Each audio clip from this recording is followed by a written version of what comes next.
My friends, I need you to stop whatever you're doing right now, because what I'm about to share with you in the next few minutes could directly affect how much money you keep in your pocket and how much the government might be watching. If you are receiving Social Security, SSI, SSDI, or VA benefits, or even if you're just a senior living on a fixed income, there is a new IRS bank reporting rule making headlines in April 2026, and millions of Americans over the age of 60 have absolutely no idea it exists. I'm not here to scare you. I'm here because I care about you, and I believe you deserve to know the truth before it's too late to protect yourself. This rule involves your bank account, your direct deposits, and a $10,000 threshold that could trigger a government review of your finances, even if you've done nothing wrong. I've been getting messages from seniors all across the country asking me, is this going to affect my benefits? Am I going to lose money? What do I do? So today, we're going to sit down together, we're going to take a deep breath, and I'm going to walk you through every single thing you need to know, clearly, honestly, and without all that confusing government language. Let's start at the very beginning, because that's the only way this makes sense. For many years now, banks in the United States have been required by law to report any cash transaction over $10,000 to the IRS.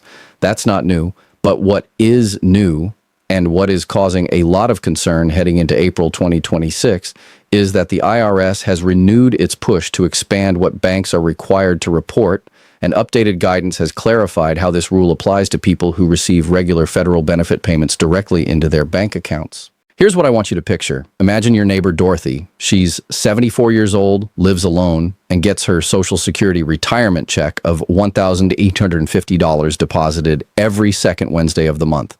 She's also getting a small VA survivor benefit of about $420 a month because her late husband served in the military. Dorothy isn't wealthy, she isn't hiding money, but over the course of a year, those deposits add up to well over $27,000. Now, Dorothy's also been saving a little bit here and there, and maybe $200 one month, $300 another month, because she's trying to put away enough to cover her grandson's birthday trip to the zoo. One month, she moves $500 from her savings into her checking account so she can pay her rent, her electric bill, and pick up her prescriptions. These are perfectly normal things.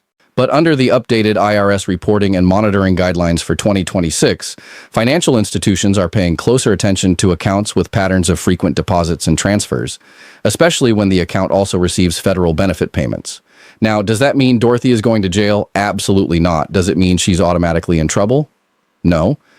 But it does mean that seniors like Dorothy need to understand exactly what triggers IRS attention, what their rights are, and how to make sure their benefit income is properly documented, because the consequences of a misunderstanding can be stressful, time-consuming, and in some cases, financially damaging. The $10,000 reporting rule, technically called the Bank Secrecy Act threshold, has always been the number people talk about.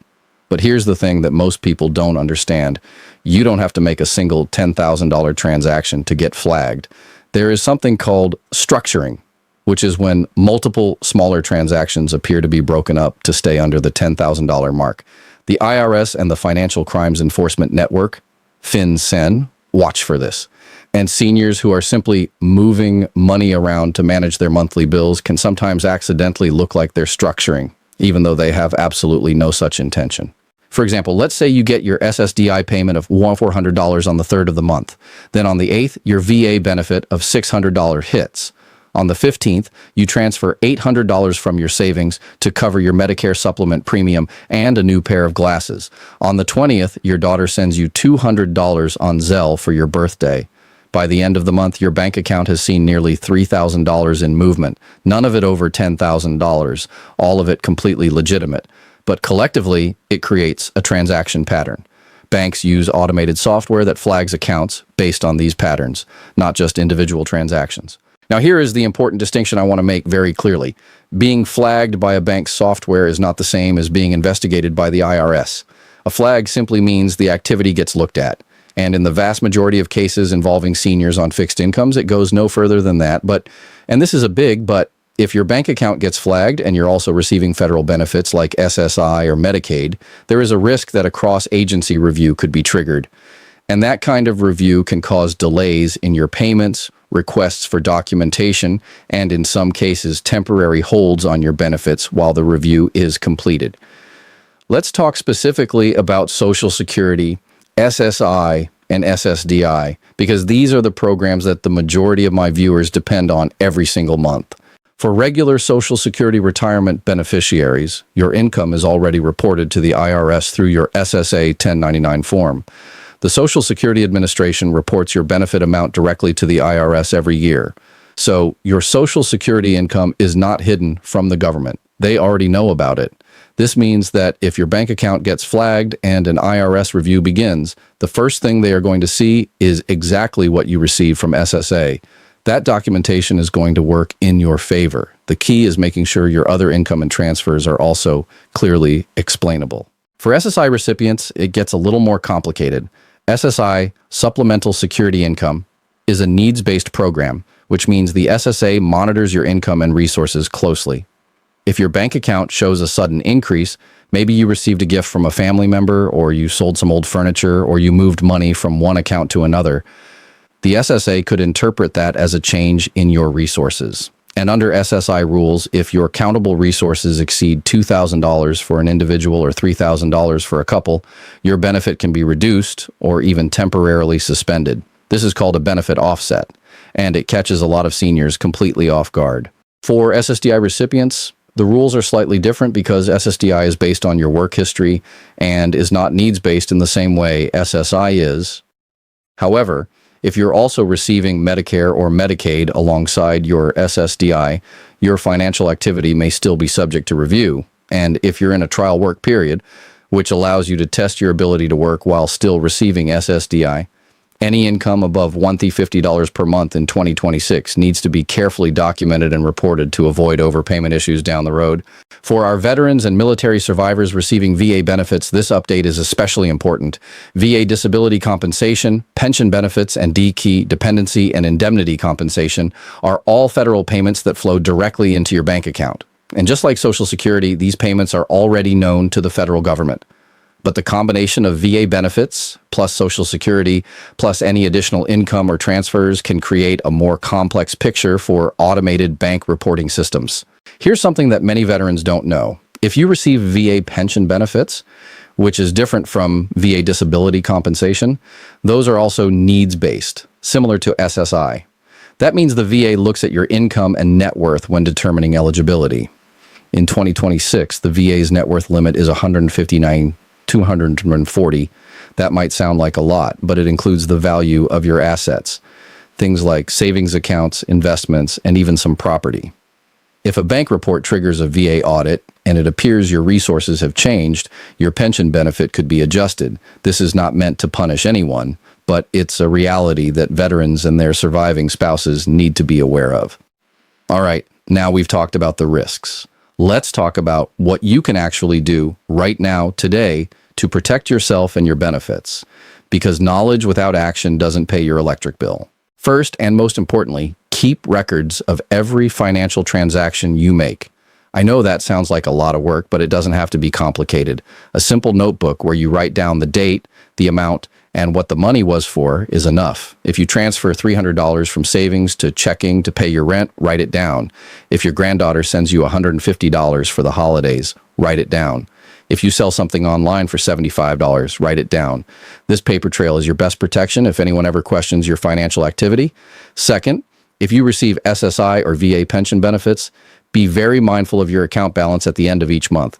Remember that $2,000 resource limit for SSI individuals. If you're getting close to that limit, talk to your benefits counselor or a legal aid organization in your area. Many offer free services specifically for seniors on fixed incomes. You do not have to navigate this alone. Third, make sure you are getting all the credits and deductions you are entitled to.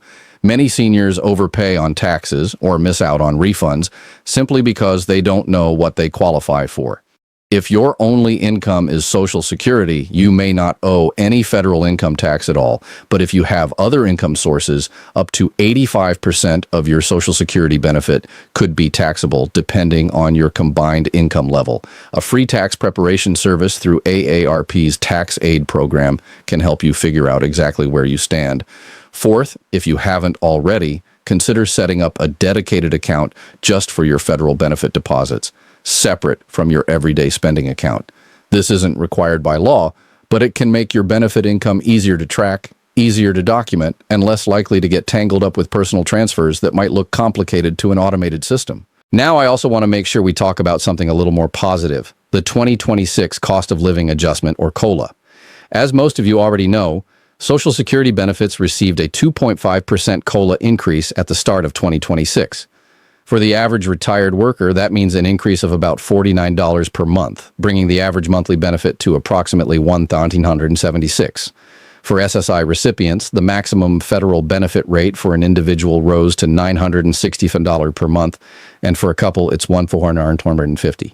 Now, here's something that doesn't get talked about enough. That COLA increase, while welcome, can actually push some SSI recipients closer to their resource limits, particularly if the extra money sits in the account for a few months. If you've been banking your COLA increase without spending it, take a look at your account balance. If you're getting close to $2,000, it's time to have a conversation with your caseworker. Also keep in mind that Medicare Part B premiums, which are deducted directly from most Social Security checks, increased in 2026 as well.